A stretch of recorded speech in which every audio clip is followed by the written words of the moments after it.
All right, let's continue with this.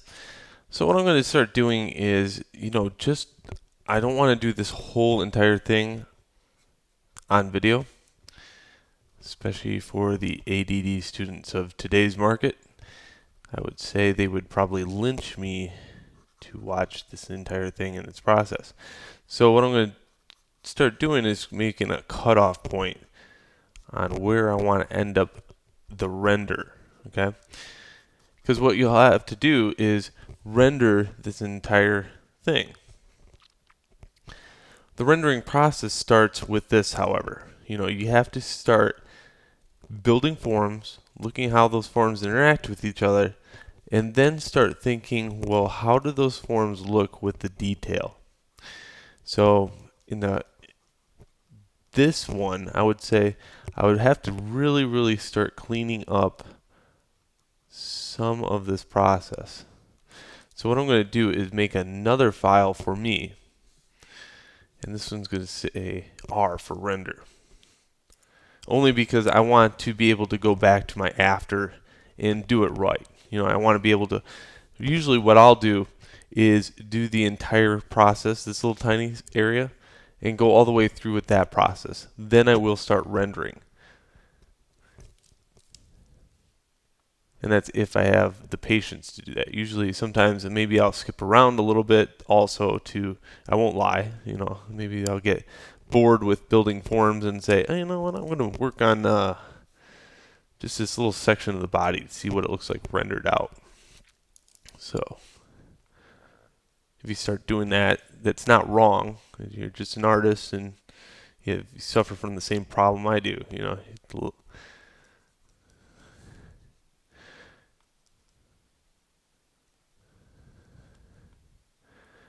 So as you can see, this is a very lengthy process of cleaning up your sketch marks.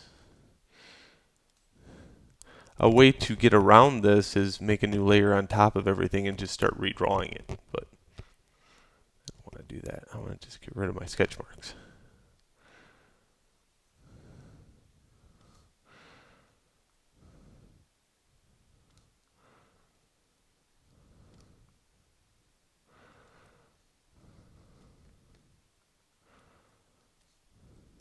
And sometimes I'll leave some of them in. It makes it very interesting.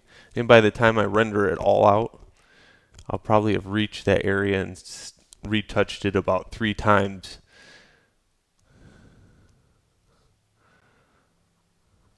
Okay, I'm just going to add a little bit right here to make that believable. Don't want the eyes to go off.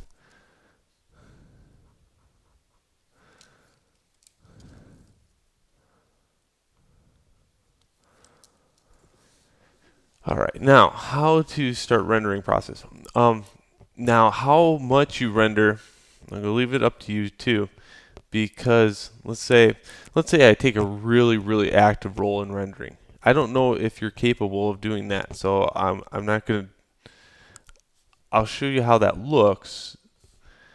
What you do is I have this blender, right? And with the blender, what I can do is sit here and kill the outline.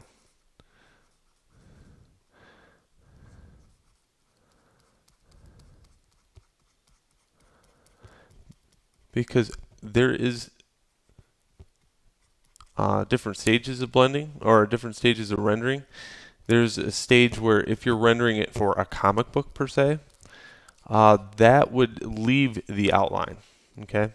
And if you were rendering this for something like more of an illustration piece or realism, you would take and blur out these lines. But what I love these lines and I use them all the time for shading, okay? So this blender is so invaluable when it comes to that. So what I'm just doing is kind of pulling these lines in on themselves, and it presents like a kind of a shade approach towards it.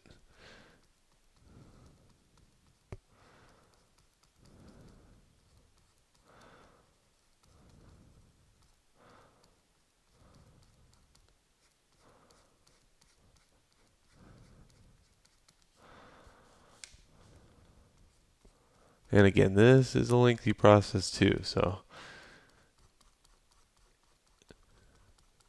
I promise not to do anything very different. You know, if you see me stop the video or just, you know, do this exact same technique throughout the whole giraffe without it being videotized, I would say you're not missing much. And then what I would do is, you know, when I'm starting to do something else different, that's when I'm going to record it.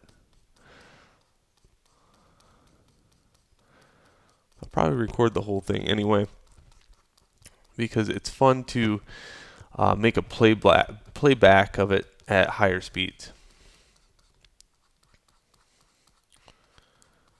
So you can see how, you know, by doing this, you can really shape these forms. I mean, you can state that this form is now on top of that form.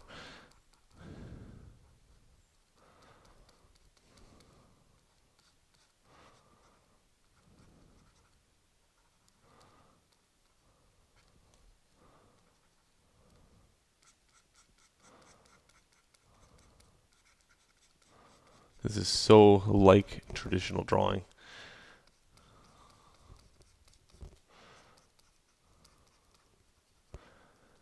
Now, if you're doing concept work, not to keep babbling on, but make it interesting.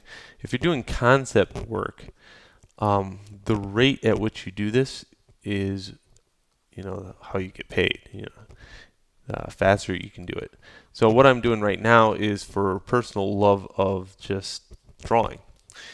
If I was to probably do this step right here as a concept artist, you probably wouldn't make too much money off of it, because yeah, you need to be a lot faster than that. Keep in mind, somebody's going to have to convey an idea to you, and within a few minutes or an hour or something like that, you have to present that idea back in a visual format. It's a very growing field right now. And sometimes if I need some darker tones, what I'll do is I'll throw in some darker tones and immediately go back to my blender and kind of blend those out.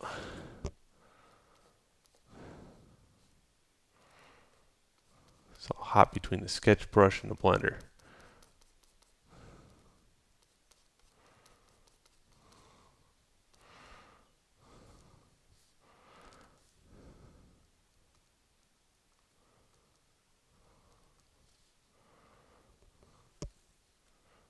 Just like that.